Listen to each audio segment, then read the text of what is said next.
Permanent hair removal at Anos. Flat 25% off. Call 970-389919.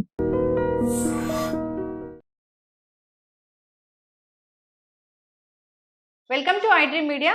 So జనరల్గా HbA1c ఇదేంటంటే sugar ఎలా ఉంది అని చెక్ చేసుకోవడానికి చేసే టెస్ట్ అనమాట. అయితే మనకు తెలియని విషయాలు చాలానే ఉన్నాయి. దీని గురించి వివరాలు తెలుసుకుందాం. మనతో పాటు ప్రముఖ internal medicine specialist doctor Rajesh Ukkala గారు ఉన్నారు. డాక్టర్ గారు నమస్తే అండి. నమస్తే. డాక్టర్ గారు, జనరల్గా HbA1c ఇదే షుగర్ని నిర్ధారించే ఒక అఫీషియల్ టెస్టా? సో HbA1c అనేది one of the diagnostic criteria for sugar. అయితే మనందరికీ తెలిసిన విషయం ఏంటి, డయాగ్నోసిస్ ఆఫ్ డయాబెటీస్లో fasting sugar, post lunch sugar and HbA1c చాలా ఇంపార్టెంట్ రోల్ ప్లే చేస్తాయి. సో డయాగ్నోసిసే కాకుండా ప్రోగ్నోసిస్ అంటే ఎలా ఈ జర్నీ ఆఫ్ డయాబెటీస్ వెళ్తుంది అనేది చూసేదే ఈ HbA1c. అయితే దీన్ని గ్లైకోసిలేటెడ్ హీమోగ్లోబిన్ అంటాం. గ్లైకోసిలేటెడ్ హీమోగ్లోబిన్ అంటే షుగర్ అతుక్కోనున్న హీమోగ్లోబిన్, అంటే హీమోగ్లోబిన్కి సంబంధించిన ఒక ప్రక్రియ ఇది. అయితే మనకు అర్థమయ్యేటట్టు చెప్పాలంటే, ఇంటికి పెయింట్లు వేస్తున్నప్పుడు 4-5 కోట్లు వేస్తే కానీ బాగా బ్రైట్నెస్ రాదు అని చెప్తారు. అలాగే ఈ coating of haemoglobin with sugar molecule అదే గ్లైకోసిలేటెడ్ హీమోగ్లోబిన్. సో నార్మల్గా ఒక ఎర్ర కణంకి సంబంధించిందే హీమోగ్లోబిన్. ఈ ఎర్ర కణం లైఫ్ స్పాన్ 120 days ఉంటుంది, 3 నెలలు. ఆ 3 నెలల యావరేజ్ సూచించేదే ఈ HbA1c. సో ఈ HbA1c కారణంగా మనకి లాంగ్ టర్మ్ షుగర్ కంట్రోల్ ఎలా ఉంది, 3 నెలల్లో ఎలా జరుగుతుంది. సో జనరల్గా నా ప్రాక్టీస్లో నేను గమనించేది ఏంటి, బ్లడ్ టెస్టులు చేయించుకునేటప్పుడు స్ట్రిక్ట్గా ఉండేసి ఏమి తినకుండా ఆ రోజు ఉదయం సాయంత్రం కరెక్ట్గా ఉందని చూపిస్తారు. కానీ వాస్తవానికి HbA1c చెక్ చేస్తే అసలు ఓవరాల్ ఎలా ఉండింది అనేది మనకి ఏర్పడుతూ ఉంటుంది. ఒక నార్మల్ పర్సన్లో 5.7 and below ఉంటే ఇది నార్మల్ కింద కన్సిడర్ చేస్తాం. 5.7 and below. Pre diabetic stage అనేది 5.7 నుంచి 6.4 వరకు ప్రీ డయాబెటిక్ స్టేజ్ కింద కన్సిడర్ చేస్తాం. 6.5 and above ఈజ్ డయాబెటీస్. అయితే ఒక డయాబెటిక్ పర్సన్లో జనరల్గా మా టార్గెట్ 6.5 ఉండేటట్టు చేస్తాం. ఎప్పుడైతే ఈ HbA1c హై లెవెల్కి చేరుకుంటుందో, హై లెవెల్ అంటే సహజంగా చాలా మందిలో ఆల్మోస్ట్ 80% ఆఫ్ పేషెంట్స్లో అరౌండ్ 8 కనిపిస్తూ ఉంటుంది, 8 and above. ఇది ఆర్గన్ డిస్ఫంక్షన్కి సంకేతం. 8 నుంచి పెరిగితే ఐడియల్గా 6.5 ఉండాలి. హయ్యర్ నెంబర్స్ ఉంటే ఇది ఆర్గన్ డిస్ఫంక్షన్కి సంకేతం. ఏదైతే మేము డయాబెటిక్ కాంప్లికేషన్స్ అని మాట్లాడతాం, ఎక్కువ శాతంలో డయాబెటిక్ పుండు మానకపోవడం, రక్త ప్రసరణ లోపించడం, హార్ట్ ఎఫెక్ట్ అవ్వడం, బ్రెయిన్ ఎఫెక్ట్ అవ్వడం, కిడ్నీలు ఎఫెక్ట్ అవ్వడం, ఏవైతే డయాబెటిక్ రిలేటెడ్ కాంప్లికేషన్స్ అన్నీ ఉంటాయో అవి తరచుగా దీనికి సంబంధించిన వార్నింగ్ మిస్ అయినప్పుడే మనం చూస్తూ ఉంటాం. అంటే ఎవరైతే HbA1c పెరుగుతూ కూడా నెగ్లెక్ట్ చేస్తారో, ఇదేముంది లేదు ఒక నంబరే, HbA1c చెక్ చేసుకోరో, జస్ట్ ఆ బ్లడ్ టెస్ట్ ఇంట్లోనే షుగర్ చెక్ చేసుకొని నేను బాగున్నాను, ఇలా సెల్ఫ్ చీటింగ్ చేసుకునే వాళ్ళకి ఇది వచ్చేదానికి ఛాన్స్ ఎక్కువ. సో HbA1c కారణంగా మనకి long term complications of diabetes రాకుండా మనం సరి చేసుకోవచ్చు. సో దాని మీద అక్యూట్ అటెన్షన్ అనేది పే చేయాలి. తర్వాత ఈ మధ్యకాలంలో ఏవైతే ప్రతి సంవత్సరం వస్తున్న రివిజన్ ఆఫ్ డయాబెటిక్ గైడ్ లైన్స్లో HbA1cని ఫోకస్గా తీసుకొని HbA1c హై 10 and above ఉంటే కంపల్సరీ ఇన్సులిన్ ఇవ్వండి అంటారు. ఈ పాయింట్ ఎందుకు చెప్తున్నానంటే, నేను ఎప్పుడన్నా పేషెంట్ గురించి మాట్లాడుతున్నప్పుడు పేషెంట్తో డిస్కషన్ పాయింట్ వచ్చి HbA1c ఎక్కువగా ఉంది, కాస్త ఇన్సులిన్ వెంటనే వద్దు మాకొద్దు. వాళ్ళకున్న అపోహ ఏంటంటే, ఒక్కసారి ఇన్సులిన్ పెడితే లైఫ్ లాంగ్ ఇన్సులినే అనే అపోహలో ఉంటారు.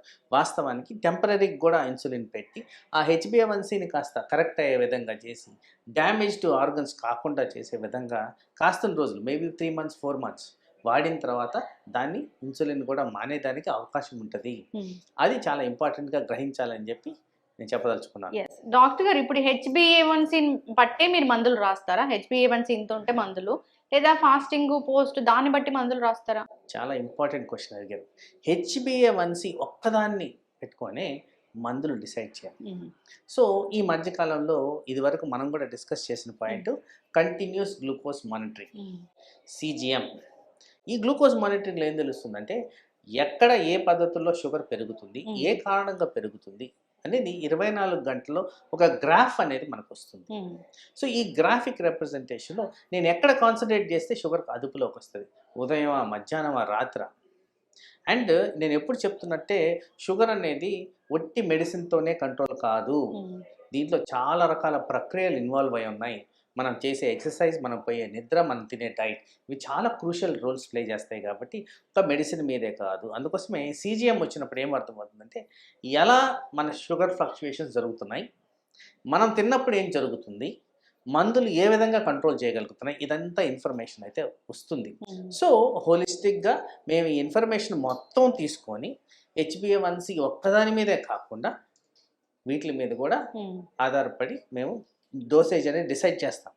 కానీ లాంగ్ రన్లో ఏవైతే 3 నెలలు డ్యూరేషన్ది HbA1c ద్వారా మేము ఆర్గన్ ఫంక్షనాలిటీ చూస్తున్నాం కాబట్టి అది కూడా కంట్రోల్ అయ్యేటట్టు ఈ మందుల్ని కాంబినేషన్ థెరపీలో ఇవ్వడం అనేది జరుగుతుంది. ఓకే డాక్టర్ గారు, ఇప్పుడు HbA1cని మేము మెయింటైన్ చేయాలి అంటే ఏం చేయాలి అసలు?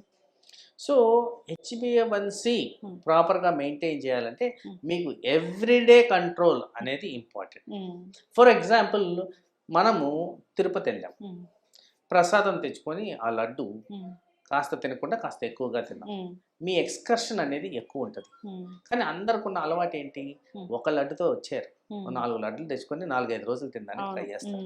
ఈ 4-5 రోజులు ఇంపాక్ట్ ఏదైతే ఉందో చాలా హై లెవెల్ ఆఫ్ షుగర్ ఉంటుంది. ఆ లెవెల్ ఆఫ్ షుగర్ వల్ల ఏమవుతుంది, HbA1c మీద ఉన్న కోటింగ్ అనేది పెరుగుతూ వస్తుంది. సో లాంగ్ టర్మ్ రిపర్కషన్స్ అనేది పెరుగుతూ ఉంటాయి. మనం తినింది ఆ 4 రోజులే కదా, మిగతా రోజులు స్ట్రిక్ట్గా ఉన్నాం అంటున్నాం. ఈ 120 days ఈ రెడ్ సెల్ ఏదైతే బ్లడ్లో సర్క్యులేట్ అవుతూ ఉంటుందో ఈ హై షుగర్ కారణంగా మనకి ఇండెక్స్ ఏమిస్తుంది, అవయాల మీద ఎఫెక్ట్ అనేది తెలిసిపోతూ ఉంటుంది. So HbA1c is one of the మాకు ఏమంటారు ఫ్యాక్టర్, ఎలా ప్రోగ్రెస్ అవుతుంది డిజీజ్ అనేది మేము డిసైడ్ చేసుకోవడానికి. HbA1c ఒక 10 ఆ పైన ఉంటే అది టూ డేంజర్ అన్నట్లే కదా డాక్టర్ గారు? మీకు అసలు ఐడియల్ సినారియో 6.5, ఎంత హై ఉంటే అంత ప్రాబ్లం. మీరు అడిగిన 10 అయితే మరీ ఇంత ప్రాబ్లం ఎక్కువగా, ఇంకా అంటే హార్ట్ అటాక్, బ్రెయిన్ అటాక్ తిరిగి వచ్చేస్తుంది. కాబట్టి అలాంటి లెవెల్స్ రాకుండా చేసుకోవడం ముఖ్యం. ఐడియల్గా 6.5 అరౌండ్ పెట్టుకుంటే correct. HbA1c every 3 months every 3 monthsకి అది మనకి ఇన్ఫరెన్స్ ఇస్తుంది. అయితే మీరు అడిగిన దాంట్లో ఎవ్రీ 3 months అన్నప్పుడు ఈ ఎర్ర కణం ఏదైతే ఉంటుందో దాని లైఫ్ సైకిల్ బట్టి HbA1c అనేది డిసైడ్ అవుతుంది. ఎర్ర కణాల లైఫ్ సైకిల్ డిసైడ్ చేసేది ఏంటి, ఐరన్ లోపాలు ఉన్న వాళ్ళకి HbA1c ఫాల్స్లీ హై చూపించేదానికి ఆస్కారం ఉంది. అలాగే ఈ ఎర్ర కణం లైఫ్ సైకిల్ ఏదో కారణంగా తగ్గితే HbA1c లోగా చూపించేదానికి కూడా ఆస్కారం ఉంది. ఈ పరిమాణాలన్నీ కూడా ఆ డాక్టరు విశ్లేషించి ఏ విధంగా దీన్ని నేను కరెక్ట్గా తీసుకోవాలి అంటే, మీకు ల్యాబ్లో ఇచ్చిన రిపోర్ట్ని వెంటనే మీరు హైరాణ పడాల్సిన అవసరం లేదు. డాక్టర్ యూజువలీ ఇది వేరే వాటితో రెఫరెన్స్ తీసుకొని ఇది కరెక్టా కాదా అనేది కూడా డయాగ్నోస్ చేయడం అనేది జరుగుతుంది. పర్టికులర్గా ఎవరికైతే కొత్తగా షుగర్ డయాగ్నోస్ అవుతుందో వాళ్ళలో HbA1c ఒకటి పట్టుకొని డయాగ్నోస్ చేయడానికి ఉండదు.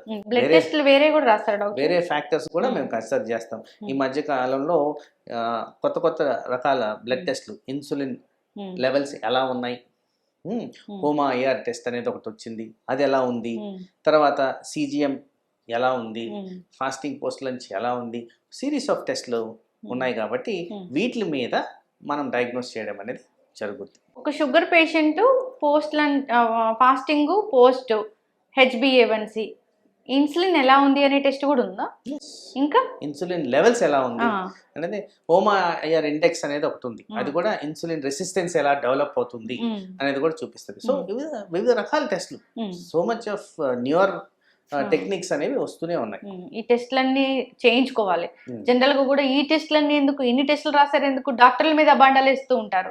కానీ రాసింది ఎవరి కోసం అనేది మనకు అవగాహన ఉండాలి కదా. ఇప్పుడు ఒక డోసేజ్ ఆఫ్ టాబ్లెట్స్ వాడుతున్నారు, వాళ్ళకి HbA1c ఇప్పుడు ఎక్కువ ఉన్నప్పుడు ఈ టాబ్లెట్స్ రాస్తారు. నెక్స్ట్ వాళ్ళకి HbA1c తగ్గిపోయింది అంటే ఒక 3 months తర్వాత, అంటే డోస్ తగ్గిపోతుందా?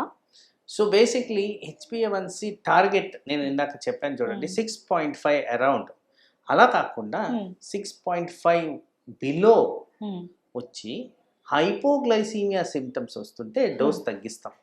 నా టార్గెట్ వచ్చేసింది కదా అని డోస్ తగ్గించను. టార్గెట్ ఎందువల్ల వచ్చింది? వాడడం వల్ల మనం వాడిన మందుల మూలాన వచ్చింది. ఆ మందులు తీసేస్తే మళ్ళీ పెరుగుద్ది కాబట్టి ఆ విధంగా టార్గెట్కి వస్తే టార్గెట్ మీద ఆ మందులు కంటిన్యూ చేయడం అనేది జరుగుద్ది. ఇప్పుడు ఎప్పుడైనా వీళ్ళు మెయింటైన్ చేయట్లేదు సరిగా షుగర్ లెవెల్స్ అన్నప్పుడు అది అన్ని అవయవ ఆర్గాన్స్ మీద ఇబ్బంది అనేది చూపిస్తుంది. ఆ డాక్టర్ గారు జనరల్గా కూడా సీజిఎం అంటే కూడా అందరూ అదేదో పిన్ను అదేదో పెడతారు అట్లా భయపడుతూ ఉన్నారు. దాని గురించి ఏం చెప్తారు? సో ఇది చాలా సింపుల్ డివైస్ అండి. ఒక స్టిక్కర్ పెట్టినట్టే అనిపిస్తుంది మనకి. చేతి భాగం మీద పెడతారు. సో దానివల్ల భయపడాల్సిన అవసరమే లేదు. దానివల్ల బెనిఫిషియల్ ఎఫెక్ట్స్ చాలా ఉంటాయి. చాలా మంది అంటారు నేను డైట్ ప్రాపర్గా తీసుకుంటున్నాను, మీరు చెప్పిన అన్ని ఫాలో అవుతున్నాను, అయినా కానీ నాకు షుగర్ పెరుగుతుంది. ఇలాంటి ఇన్ఫర్మేషన్ సీజిఎం ద్వారా చాలా ఈజీగా వస్తుంది. ఏ టైంలో పెరుగుతుంది, ఏ కారణంగా పెరుగుతుంది అనేది అనలిటికల్గా డాక్టర్కి చాలా హెల్ప్ఫుల్గా ఈ సీజిఎం అనేది పనిచేస్తుంది. కాబట్టి ఆ విధంగా పేషెంట్కి బెనిఫిట్ అవుద్ది. కాబట్టి ఎవెన్చువల్లీ ఏమవుతుందంటే మేము కరెక్టివ్ మెజర్స్ తీసుకొని ఎక్కడ ఏం చేస్తే కరెక్ట్ అవుద్ది అనేది కూడా మాకు గైడెన్స్ వస్తుంది. కాబట్టి సీజిఎంకి చాలా important role in the management of diabetes. Long టర్మ్లో హెచ్బిఏవన్సి కూడా ఇక్కడ మన కంట్రోల్లో వచ్చేస్తుంది. కాబట్టి ఆ విధంగా అవయాల మీద ఎఫెక్ట్స్ పడకుండా, కాంప్లికేషన్స్ రాకుండా, కాంప్లికేషన్స్ ఫ్రీ డయాబెటీస్ని మెయింటైన్ చేయడమే మా లక్ష్యంగా మేము మెయింటైన్ చేస్తాం. ఇన్సులిన్ తీసుకుంటే అసలు కాంప్లికేషన్స్ రావు, షుగర్ కూడా పెరగదు. కాంప్లికేషన్స్ రావు అంటే ప్రాపర్ పద్ధతులు. ఇన్సులిన్ దగ్గర కూడా చాలా అపోహలు ఉన్నాయండి. తీసుకునే విధానం ఎక్కడైనా తీసుకోవచ్చు శరీరంలో అనేది ఉంది. దానికి ఒక స్ట్రిక్ట్ గైడెన్స్ ఉంది. ఏ పార్టీలో తీసుకోవాలనేది మీ డాక్టర్ గారిని అడిగితే క్లియర్గా చెప్తారు. ఏ విధంగా తీసుకోవాలి, ఇన్సులిన్ ఏ విధంగా స్టోర్ చేయాలి, ఇవన్నీ కూడా క్లుప్తంగా తెలుసుకొని ఆ విధంగా చేస్తేనే ఇది మనకి సరిగ్గా బాడీలో ఎక్కుతుంది. టాబ్లెట్స్, ఇన్సులిన్ ఏది best? Always insulin is best. కానీ needle phobia, inertia of insulin మేము మెడికల్ టర్మ్స్లో వాడేది. దాని కారణంగా ఎక్కువగా ఇన్సులిన్ వాడలేకపోతున్నాం. కానీ ఇప్పుడు వచ్చిన ఆధునిక మెడిసిన్స్ చాలా పవర్ఫుల్ ఉన్నాయి కాబట్టి, చాలా విధాల బెనిఫిషియల్స్ ఉన్నాయి కాబట్టి ఎస్ అవి కూడా బాగానే పనిచేస్తున్నాయి. ఇప్పుడు మౌంజారో, ఇంక్లిజరాల్ కూడా డయాబెటీస్ కోసమేనా? ఎస్, ఈ రెండు ఎన్ని రోజులకు ఒకసారి తీసుకోవాలి? అది యూజువల్లీ ఇప్పుడున్న గైడెన్స్ ప్రకారం వారానికి ఒక్కసారి, ఎవ్రీ వీక్ ఒకసారి. దానికి డోసెస్ పెంచుకునే విధంగా మీ అవసరాన్ని బట్టి డిసైడ్ చేయడం జరుగుతుంది. అది కూడా డాక్టర్ దగ్గర వచ్చి తీసుకోవాలి. అంటే ప్రిస్క్రిప్షన్ అనేది మేము ఇవ్వడం జరుగుతుంది. ఇంట్లో ఉంటే తీసుకోవచ్చు. ఇప్పుడు మెడికల్ షాప్కి వెళ్ళి కూడా తీసుకొని డైరెక్ట్గా ఒబెసిటీ తగ్గించుకోవచ్చు, డయాబెటీస్ తగ్గించుకోవచ్చు అనేది నడుస్తుంది డాక్టర్ గారు బయట. Generally not advisable. బికాస్ అది సైడ్ ఎఫెక్ట్స్ ఏంటి, మీ ప్రొఫైల్కి సరిపోద్దా లేదా, కొన్ని కండిషన్స్లో పర్టికులర్గా thyroid cancer, pancreatic cancer, pancreatitis అనే కండిషన్, ఇలాంటి వాటిల్లో ఇట్లాంటి మంజోరో లాంటి డ్రగ్స్ వాడకూడదు. కాబట్టి మీరు డాక్టర్ని కలిసి ఆ ఎక్స్పర్ట్ ఒపీనియన్ ద్వారా ఎంత డోస్ తీసుకోవాలనేది డిసైడ్ చేసుకోవడం మంచిది. అంటే పేషెంట్స్ వచ్చినప్పుడు ఇప్పుడు కొత్త ఇంజెక్షన్స్ వచ్చాయి తీసుకోవచ్చా డాక్టర్ గారు, ప్రిస్క్రైబ్ చేస్తారని అడుగుతున్నారా? జనరల్గా అడుగుతున్నారు. అక్కడ ఫ్యూ థింగ్స్, ఫైనాన్షియల్ ఆస్పెక్ట్ కొద్దిగా ఎక్స్పెన్సివ్ ఉంది. తర్వాత రెగ్యులర్గా వేసుకోవాలి. అంటే ఈ ఇంజెక్షన్స్ వచ్చిన బెనిఫిట్స్ ఏవైతే ఉంటాయో ఆ ఇంజెక్షన్ వాడినంతసేపే ఉంటాయి. అవి మానేస్తే రివర్సల్ అనేది చాలా హై ఛాన్సెస్ అనేది ఉంది. తర్వాత కొంతమందిలో కాస్త గ్యాస్ట్రో ఇంటెస్టైనల్ సిమ్టమ్స్, అంటే జీర్ణాశయానికి సంబంధించిన symptoms like vomiting, diarrhoea, constipation, కడుపులో నొప్పి, ఇలాంటివి రావడం జరుగుతుంది. కాబట్టి ఇవన్నీ గమనించుకోవాలి. కాబట్టి ఇది డాక్టర్ సలహాలు, సూచనల ద్వారా తీసుకోవడం అనేది ముఖ్యం. చక్కటి ఇన్ఫర్మేషన్ డాక్టర్ గారు. తెలీదు నాకు ఆ మౌంజారో ఎలా పనిచేస్తుంది, ఏంటి, ఈ టాబ్లెట్స్ ఉన్నాయి కదా ఇవే వేసుకోవచ్చా అనే వాటి గురించి కన్ఫ్యూజన్ ఉంటుంది. కాకపోతే కొత్త మందు వచ్చింది దాన్ని ట్రై చేద్దాం అనుకునే వాళ్ళు కూడా ఉంటారు. వీక్లీ వన్స్ కాబట్టి అది మనకి తీసుకుంటే సరిపోతుంది. కానీ పూర్తి స్థాయిలో షుగర్ని తగ్గిస్తుంది అంటే అది కూడా లేదు కదా, అది కూడా మెయింటైన్ చేయడమే కదా. ఇప్పుడు ఈ మందులు, ఈ ఇన్సులిన్ ఎలాగో ఈ మౌంజారో కూడా వీక్లీ వన్స్ అలాగే డాక్టర్ గారు? కంప్లీట్గా డయాబెటీస్ని అయితే రివర్స్ చేయదు. ఊబకాయని తగ్గిస్తుంది, షుగర్ని అదుపులో ఉంచుద్దే. కానీ అది కూడా అది వేసుకున్నంత వరకే దాని బెనిఫిట్స్. అది మానేస్తే రివర్సల్ అనేది చాలా హై ఛాన్సెస్. ఇక్కడ ఊబకాయం మెయిన్ టార్గెట్. కాంప్లికేషన్స్ అయితే ఉన్నాయి. రిలేటెడ్ అడ్వర్స్ ఈవెంట్స్ అయితే ఉన్నాయి. అవి తక్కువే, కానీ డాక్టర్ని సంప్రదించి తీసుకోవడం అనేది ముఖ్యం. చక్కటి ఇన్ఫర్మేషన్ డాక్టర్ గారు. HbA1c అనేది ఒక మంచి టెస్ట్, దాన్ని చేయించుకోవాల్సిందే డాక్టర్ చెప్పినప్పుడు. 3 నెలలకు ఒకసారి దాన్ని చేస్తారు. సో దాన్ని బట్టి మందులు రాస్తారా అంటే డిపెండ్స్ ఆన్ వాళ్ళ కండిషను. ఇంకొకటి CGM అని కూడా ఉంటుంది, దాన్ని బట్టి మందులు రాయడం అనేది జరుగుతుంది. అందరూ దీన్ని ఫాలో అవ్వాలని కోరుకుందాం. చాలా చక్కటి ఇన్ఫర్మేషన్ అండి, ధన్యవాదాలు. And for more videos, Please subscribe to iDream. Please subscribe to iDream. Please subscribe iDream. And please subscribe to iDream. For more videos, subscribe to iDream. please like, share, and subscribe to the channel. Congratulations, iDream. Subscribe to iDream. Subscribe to iDream. So subscribe to iDream Media. iDream की iDream team अंदर की huge congratulations. Please subscribe iDream Media. Please subscribe to iDream. Subscribe iDream. Please subscribe to iDream. iDream అంటే నా కళల ఛానల్ను subscribe చేసుకున్న నోరు తిరుగుతలేదు, మీరైతే గంట గుర్తు కొట్టండి. For more such videos, please subscribe to iDream. Subscribe to iDream. Please subscribe to iDream. Please subscribe iDream Media. Please do subscribe to iDream. Please subscribe to iDream Media. For best entertainment and information, please subscribe iDream. And don't forget to subscribe to iDream.